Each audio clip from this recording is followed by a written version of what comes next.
Hello, नमस्कार, welcome back आप सभी का क्लास 8 के चैप्टर नंबर 1 में the best Christmas present in the world, इसका पार्ट 3 और लास्ट पार्ट अपन ले रहे हैं। अभी पार्ट 1 और सेकंड के अंदर, पार्ट 1 के अंदर अपन ने चर्चा की राइटर को एक जो रोल टॉप डेस्क मिलती है उसके अंदर एक लेटर मिलता है, और पार्ट सेकंड के अंदर उस लेटर का जिक्र किया गया है पूरी तरीके से कि इस लेटर के अंदर जिम मैकफरसन अपनी पत्नी कोनी को एक इवेंट के बारे में बताते हैं, और वो इवेंट ऑन क्रिसमस डे हुए थे।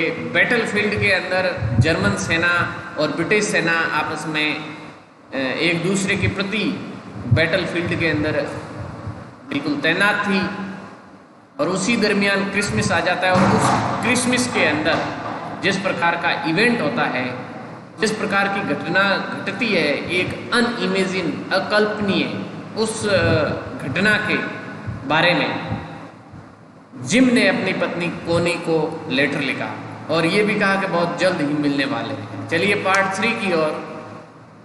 अब वापस राइटर कह रहा है कि ये मैंने लेटर पढ़ा, यानी राइटर ने जो लेटर देखा था वो पूरा आपके सामने प्रस्तुत कर दिया और आपने इसे देख लिया। चलते हैं आगे। इसमें आगे क्या स्टोरी में किस प्रकार से मोड़ लेती story. I folded the letter again and slipped it carefully back into its envelope. मैंने इसको वापस फोल्ड किया, मोड़ दिया, और इसके अंदर वापस सावधानी पूर्वक इसके एनवलप के अंदर डाल दिया। आई केप्ट अवॉक ऑल नाइट, और उस पूरी रात में जागता रहा। कौन सी रात की बात की जा रही है? उस रात की बात की जा रही है जब राइटर कह रहा है जब मैंने इस लेटर को पढ़ा, यानी कि जब वो रोल टॉप डेस्क अपने घर पे लाया और उसे मैंडेट कर रहा था, और उसी दरमियान लास्ट ड्रॉवर में उसे ये लेटर मिलता है, और ये लेटर पढ़ने के बाद में पूरी रात ये जागृत रहा। By morning I knew what I had to do, और बाई मॉर्निंग सुबह से मुझे मैं जानता था कि मुझे क्या करना था, जो भी मुझे करना था। I drove into Bridport just a few miles away, और राइटर कहता है कि मैं ड्राइव करके गया ब्रेडपोर्ट। ड्राइव की सेकंड फॉर्म है drove. I asked a boy walking this dog his dog where Copper Beeches was, और वहाँ ब्रेडपोर्ट जाकर के जहाँ पे एड्रेस लिखा हुआ था, राइटर वहाँ जाकर के एक लड़के से पूछा जो अपने बच्चे को डॉग को घुमा रहा था, अपने डॉगी को घुमा रहा था। उसे पूछा where copper beaches, copper beaches कहाँ है? कॉपर बीचीज उस स्थान का नाम है जो एड्रेस में लिखा हुआ था मिसेज मैकफरसन के या फिर कोनी के। House number 12 turned out to be nothing but a burned out shell, और जब उसे पता चला कि हाउस नंबर 12 जो कि उसके हाउस का नंबर था वो निकला, क्या निकला? टू बी नथिंग, कुछ नहीं निकला सिवाय एक burned out shell. Burned out shell का मतलब होता है डेस्ट्रॉयड बाय फायर, यानी आग से जला हुआ जो खोखा होता है, एक प्रकार से सेल ढांचा, एक स्ट्रक्चर आप मान सकते हो कि आग से जला हुआ स्ट्रक्चर ही था। द रूफ गैपिंग, और सत बीच में गैप दिए हुए, बीच में खाली स्थान, रिक्त स्थान।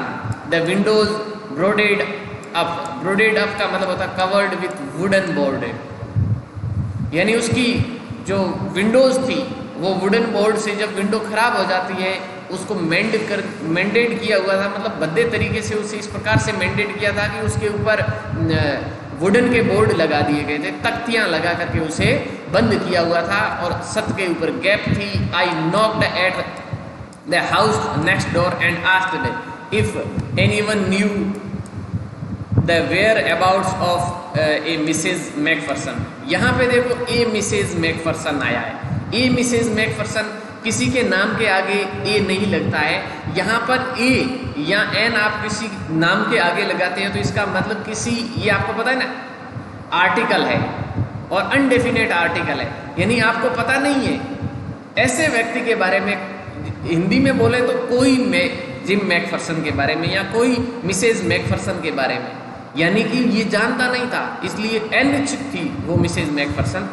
ये आर्टिकल का पॉइंट है, इसको आप इस प्रकार से समझ सकते हैं कि उसने जाकर के दूसरे से उसके नेक्स्ट डोर को नॉक किया और ये जानने के लिए कि कोई भी उसके बारे में वेयर अबाउट जानता है कि कहाँ वो रहते हैं, उसकी लोकेशन के बारे में, उसके एड्रेस के बारे में, कि कोई मिसेज मैकफर्सन है क्या हाउस नंबर 12 की। Oh yes said the old man in his slippers. अब जब नेक्स्ट डोर पे उसने नॉक किया तो वहां से एक old man in his slippers यानी चप्पल पहने हुए, स्लीपर पहने हुए एक बुजुर्ग व्यक्ति बाहर निकले। उसने कहा ओ yes he new her well, वह उसे अच्छी तरीके से जानता था। ए लवली ओल्ड लेडी, और बहुत ही खुशनुमा प्यारी सी एक बुजुर्ग औरत थी। He told me A bit muddled headed. Muddled headed का मतलब होता है कंफ्यूज्ड, वो थोड़ा कंफ्यूज में उसने मुझे बताया। But at her age she was entitled to be vacant she. But at her age, लेकिन उसके इस एज पर she was entitled to be vacant she, और वह वहाँ पे नहीं थी। 101 ईयर्स ओल्ड, 101 साल बुजुर्ग की वो महिला थी। She has been in the house when it caught fire, और उसने कहा कि वह उस घर के अंदर थी जब इस घर के अंदर आग लग गई थी। No one really knew how the fire had started, और सचमुच में कोई नहीं जानता था कि आग किस प्रकार से शुरू हुई थी। But it could well have been candles, लेकिन किस प्रकार से लगी थी वो तो नहीं जानते, लेकिन ये अच्छी तरीके से पता चला था कि वो कैंडल से लगी थी आग। She used candles rather than electricity. वो कैंडल से क्यों लगी थी? क्योंकि वह मैकफर्सन, जिम मैकफर्सन इलेक्ट्रिसिटी, बिजली की तुलना में क्या करती थी, इसको प्रीफर करती थी कैंडल्स को, यानी कैंडल्स जगाया करती थी। Because she always thought electricity was too expensive, और मिसेज मैकफर्सन ये सोचा करती थी कि इलेक्ट्रिसिटी क्या है, एक्सपेंसिव ज़्यादा है, खर्चीली ज़्यादा है, उसकी तुलना में वो कैंडल जलाया करती थी। The fireman had got her out just in time, और फायरमैन जो फायर ब्रिगेड के आदमी थे, जब आग जल गई थी, आग लग गई थी घर के अंदर, तो फायरमैन उसे इन टाइम का मतलब होता है समय के अंदर, समय रहते हुए उसे बाहर निकाल दिया गया। She was in A nursing home now, उसने कहा कि अब वह एक नर्सिंग होम के अंदर है। नर्सिंग होम का मतलब इन ए हॉस्पिटल के अंदर है। ही टोल्ड मी, और उसने कहा बर्लिंगटन हाउस, और उसका नाम है Burlington house on the Dorchester road address है, वहाँ पे एक नर्सिंग होम बना हुआ है, और उस हॉस्पिटल के अंदर, उस नर्सिंग होम के अंदर अब वो है on the other side of the town. उसने कहा कि इस टाउन की दूसरी तरफ का ये हिस्सा है। चलिए आगे बढ़ते हैं। I found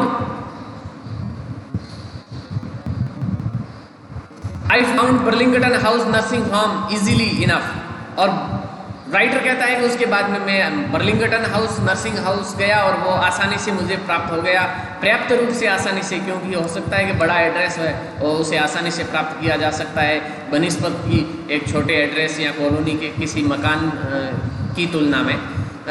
there were paper chains in the hallway and a lighted Christmas tree stood in the corner with a lopsided angel on top. अब उसने देखा कि बर्लिंगटन नर्सिंग हाउस के अंदर वो जाता है तो वहाँ पेपर चेन लटकाए हुए थे हर जगह, जो हॉलवे था यानी हॉल के अंदर के बीच का जो रास्ता था उसमें, और क्रिसमस ट्री एक कॉर्नर के अंदर जगमगा रहा था, और उसके टॉप के ऊपर एक लॉब साइडेड एंजल थी, यानी कि एक उसके ऊपर देवदूत, आप यहाँ परी या अप्सरा कह सकते हैं, वो उसके टॉप पे, उस क्रिसमस की पेड़ के टॉप पे लगा हुआ था। I said was a friend come to visit Mrs. Macpherson to bring her a Christmas present, और मैंने कहा कि मैं एक मित्र था मिसेज मैकफर्सन का जो उन्हें क्रिसमस प्रेजेंट देने आया था, उससे मिलना चाहता था, तो उसने अपना परिचय उन नर्सिंग होम के जो कर्मचारी थे उन्होंने उनसे इस प्रकार से किया। I could see through into the dining room where everyone was wearing a paper hat and singing, और उसने देखा कि मैं उसे आसानी से देख सकता था डाइनिंग रूम के अंदर, जो खाने का रूम है, वहाँ पे सारे पेपर की हैट होती है जो क्रिसमस पे लोग लगाते हैं, और गा रहे थे। द मैट्रन होता है संरक्षक, हॉस्पिटल का जो मेन वार्डन होता है, या संरक्षक परिचारिका कुछ भी कहो, had a hat on too, और उस मैट्रन के ऊपर भी हेड थी, and seemed happy enough to see me, और मुझे देख करके वो काफ़ी खुश भी हुई थी। सी इवन ऑफर्ड मी ए मिन्स पाई। मिन्स पाई होती है जो मीठी मिठाई होती है ना, राउंड वाली चौकोर, आप यूँ समझ लीजिए कि मावा कचौरी, उसने मुझे मावा कचौरी भी ऑफर की थी। यहाँ तक कि she walked me along the corridor, और वो कॉरिडोर जो गलियारा होता है बीच का, गैलरी, उसमें मेरे साथ चली। Mrs McPherson is not in with the others, she told me, और उसने मुझे कहा कि मिसेज मैकफरसन है वो अदर जैसी नहीं है, she is rather confused today, so we thought it is best if she had a good rest. इसने कहा कि आज दूसरों जैसी नहीं है और आज थोड़ी वो कंफ्यूज जैसी लग रही थी, इसलिए हमने सोचा कि उसे थोड़ा रेस्ट करा दिया जाए, इसलिए उसे अच्छा लगेगा। She had no family you know, और उसने कहा कि अभी ये मित्र था तो वो उससे मित्र के हिसाब से लिहाज से बात कर रही थी कि तुम तो जानते ही हो कि इसके परिवार नहीं है, नो वन विजिट्स, उससे मिलने वाला कोई आता नहीं है। So I am sure she will be only too pleased to see you, कि ये आपको देख करके बिल्कुल खुश होगी कि आप अकेले मिलने वाले आए हो, तो आपको देख करके ये बहुत खुश होगी। She took me into the conservatory with the wicker chairs and potted plants all around and left me, और वो कंजर्वेटरी पे मुझे लेकर के गई और वहाँ पे कुछ चेयर्स लगी हुई थी और कुछ पोटेड प्लांटेड थे, यानी गमले में लगे हुए कुछ प्लांट थे चारों ओर, और मुझे छोड़ के चली गई। कंजर्वेटरी वो होता है, वो हॉल होता है जहाँ पे वो बेड रेस्ट पे होते हैं, या फिर शीशा ग्लास का जो रूम होता है ना नर्सिंग हाउस का, उसे बोलते हैं। उसके अंदर जा कर के उसने मुझे अकेला छोड़ दिया। The old lady was sitting in wheel chair, और जो व्हील चेयर के अंदर ओल्ड लेडी बैठी थी, and her hands folded in her lap, और उसके गोदी के अंदर उसके हाथ है वो फोल्ड करके ऐसे रखे हुए थे। She had silver white hair pinned into a wispy bun. Bun का मतलब होता है जो हेयर लॉक होता है ना, उसके अंदर पिन किए हुए थे, उसके सिल्वर कलर के यानी चांदी जैसे बाल थे, और वो पिन किए हुए थे, बांधे हुए थे उस जुड़ा के अंदर, या फिर हेयर जो लॉकर होता है हेयर लॉक, उसके अंदर। She was gazing out at the garden, और वो उस कंजर्वेटरी से बाहर की ओर कोई गार्डन था, उस गार्डन को देख रही थी, गेज कर रही थी। गेज का मतलब होता है एकटक नज़र से देखना, यानी उसे एकटक नज़र से देख रही थी या घूर रही थी। हेलो आई सेड, अब मैंने कहा hello. She turned and looked up at me vacantly, मैंने जैसे ही उसे कहा हेलो तो वो मेरी ओर मुड़ी और उसने मुझे खाली सा देखना शुरू किया, यानी वैकेंटली का मतलब होता है खालीपन के साथ में, यानी उसके चेहरे पे कोई इमोशन नहीं था, भाव नहीं था। क्यों नहीं था इमोशन? क्यों कि उसकी फैमिली नहीं थी, इसलिए उसे पता था कि अपन को कोई मिलने वाला है ही नहीं, और उसने देखा कि कोई व्यक्ति मुझे मिलने आया है। यहाँ पे कौन? आई यानी मैं, आई यानी राइटर, ऑथर। यहाँ ऑथर उसे मिलता है और ऑथर उसे कहता है happy Christmas Connie, I went on, और मैंने कंटिन्यू रखा। वेंट ऑन का मतलब आई कंटिन्यूड, मैं कंटिन्यू था, और मैंने कहा हैप्पी क्रिसमस, और उसके बाद में आगे क्या बात की देखते हैं। आगे बात मैंने की, I found this, I think it's yours. As I was speaking, her eyes never left my face. और जैसे ही मैंने ये बोला कि उसके बाद में हैप्पी क्रिसमस बोलने के बाद में राइटर आगे उससे बोलता है, और क्या बोलता है कि मैंने इसे पाया, मैंने सोचा कि ये आपका है। जैसे ही मैं उसे कह रहा था तो उसकी आंखें कभी भी मुझे मेरा चेहरा नहीं छोड़ रही थी।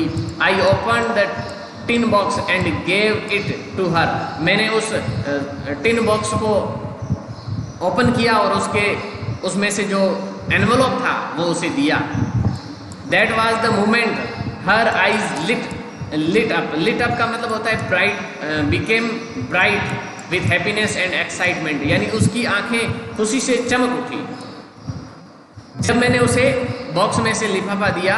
विथ रिकॉग्निशन, और एक पहचान के साथ में, आइडेंटिफिकेशन के साथ में उसकी आंखें चमक उठी। And her face become suffused with का मतलब होता है glow of happiness spread all over her face, यानी उसके चेहरे पे खुशी की चमक आ गई। And sudden glow of happiness, यानी उसके चेहरे पर बिल्कुल खुशी की जो चमक होनी चाहिए वैसी ग्लो अचानक उसके चेहरे पे आ गई, और उसने रिकॉग्निशन के भाव से, आइडेंटिफिकेशन के भाव से मुझे, जैसे कि उसने मुझे पहचान लिया, उसने पहचानने के भाव से उसकी आंखों में चमक आती है। आई एक्सप्लेन्ड अबाउट द डेस्क, मैंने डेस्क के बारे में एक्सप्लेन किया, about how I had found it, और मैंने उस डेस्क को कैसे प्राप्त किया उसके बारे में। But I don't think she was listening, लेकिन मैं नहीं सोच रहा था कि वो सुन रही थी। For a while she said nothing, कुछ समय के लिए तो उसने कुछ नहीं कहा, but stroked the letter tenderly with her finger tips, उसने अपने फिंगर टिप्स के साथ में जो लेटर था उसे टेंडरली क्या कर दिया, स्ट्रोक्ड कर दिया। स्ट्रोक्ड का मतलब होता है सहलाती रही, उसे सहलाती रही कि ये आपका गिफ्ट है। इसने तो ये गिफ्ट दे दिया, लेकिन इसने फिर गिफ्ट देने के बाद में ये कहा कि ये मैंने सोचा आपका है, मुझे उस डेस्क के बारे में, डेस्क के अंदर मिला और यहाँ मैंने एड्रेस देखा। ये सारी कहने का मतलब वो बातें इसने उसे बताया, लेकिन राइटर कह रहा है कि मुझे नहीं लग रहा था कि वो सुन रही थी। कहने का मतलब उसने लेटर ले लिया और वो लेटर सहलाती रही बस। Suddenly she reached out and took my hand, अचानक वो मेरे तक पहुंची और उसने मेरा हाथ पकड़ लिया। Her eyes were filled with tears, और उसकी आंखें थी वो आंसुओं से भर गई। You told me you had come back by Christmas dearest, और सी सेड, उसने कहा कि आपने मुझे कहा था कि मैं क्रिसमस को वापस आ जाऊंगा। डियरेस्ट प्रियतम, यानी कि यहाँ पे एक जो ट्विस्ट आता है इस स्टोरी के अंदर, राइटर ने तो अपना जो धर्म था वो निभाया, उसने सोचा कि मैं उसे लेटर दे दूं, लेकिन ये सोचती है कि ये राइटर नहीं है, ये जिम आ गए हैं। इसलिए उसने कहा कि तुम तो कह रहे थे ना मैं क्रिसमस तक पर आऊँगा, एंड हियर यू आर, और आप आगे, the best Christmas present in the world, come closer Jim dear, sit down. उसने कहा कि आपने कहा था कि मैं क्रिसमस पर आऊँगा और आप क्रिसमस पे आ गए, और ये दुनिया का क्रिसमस का सबसे अच्छा प्रेजेंट है, सबसे अच्छा जो जिसे कहना चाहिए भेंट है। जिम डियर, प्यारे जिम, सिट, नज़दीक आइए और बैठिए। आई सेट डाउन बिसाइड हर, अब राइटर उसके पास में बैठ गया। एंड सी किस्ड माई चीक, उसने मेरे गालों पर किस किया।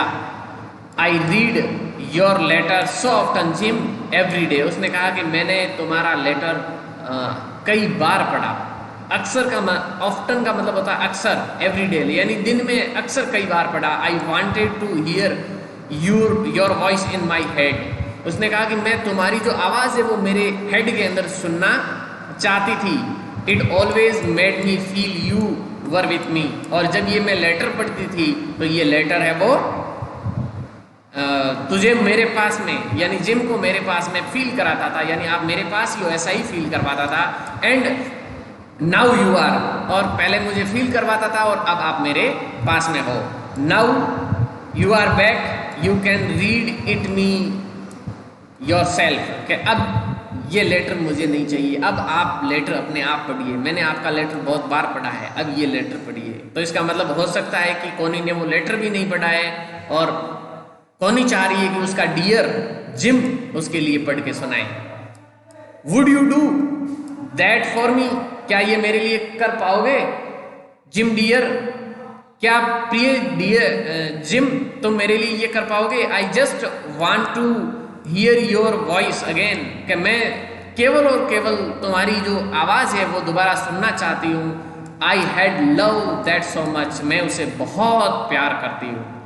ये कोनी कहती है राइटर से, राइटर को जिम समझ रखा है। एंड देन परहैप्स, और उसके बाद में and then perhaps we will have some tea, और उसके बाद में हम कुछ चाय पियेंगे। पहले आप लेटर सुनाइए और उसके बाद में हम चाय पियेंगे। I have made you a nice Christmas cake, marzipan all around, और मार्जिपान जैसे ही आपको पता है जिम को बड़ा पसंद था मार्जिपान उसका। और ये जो कोनी है वो कह रही है कि अपन चाय पियेंगे, पहले आप लेटर सुना दीजिए और उसके बाद में मैंने आपके लिए क्या बनाया है, केक बना दिया है और उसके चारों ओर मार्जिपान लगा हुआ है, बढ़िया सी क्रीम लगी हुई है। And I know how much you love marzipan, और मैं जानती हूँ कि तुम कितना प्यार करते हो मार्जिपान से। इस प्रकार से ये जो लेसन है कंप्लीट होता है। यानी कि यहाँ पर थोड़ी सी मिसअंडरस्टैंडिंग जरूर है कोनी के, लेकिन जो कोनी मान रही है best Christmas present in the world, वो उसे मिल गया। यहाँ पर राइटर आगे क्या बोलता है क्या नहीं बोलता है वो स्टोरी अलग पार्ट की है, इससे आगे की स्टोरी यहाँ पे नहीं है। इसके बाद में क्या सीन होता है, आप चाहें तो इसका पार्ट 2 क्रिएट कर सकते हो अपनी क्रिएटिविटी को यूज करते हुए। अदरवाइज यहाँ पे ये लेसन कंप्लीट होता है। कॉम्प्रिहेंशन चेक आप यहाँ करेंगे होमवर्क के अंदर, और ये कॉम्प्रिहेंशन चेक पिछले जो बीच में थे वो मैंने लास्ट में यहाँ ऐड कर दिए। टोटल नंबर इसके 4 हो रहे हैं। और इसके बाद में आप इसका होमवर्क है थिंकिंग विद द टेक्स्ट वाला पार्ट ही आपको करना है। थिंकिंग विद द लैंग्वेज वाला, स्पीकिंग वाला, वो अपन क्लासरूम में आएंगे, आप जब यहाँ आएंगे उस समय अपन करेंगे, क्योंकि यहाँ पे टेक्स्ट पे ही आप फोकस रखना। बाकी क्योंकि वो ग्रामर का पार्ट है, लैंग्वेज का पार्ट है, स्पोकन का, तो वो एक्टिविटी वगैरह वो यहाँ की जाएगी। आप यहाँ पे thinking with the text as a homework करेंगे। और YouTube पर वीडियो देखने के लिए थैंक यू फॉर विजिटिंग। बने रहिए इसी प्रकार, दोस्तों को शेयर कीजिए, सब्सक्राइब कीजिए, लाइक और कमेंट कीजिए। कोई सुझाव है तो जरूर बताइएगा, और मिलते हैं अगले वीडियो में। तब तक बने रहिए हमारे साथ। Thank you so much.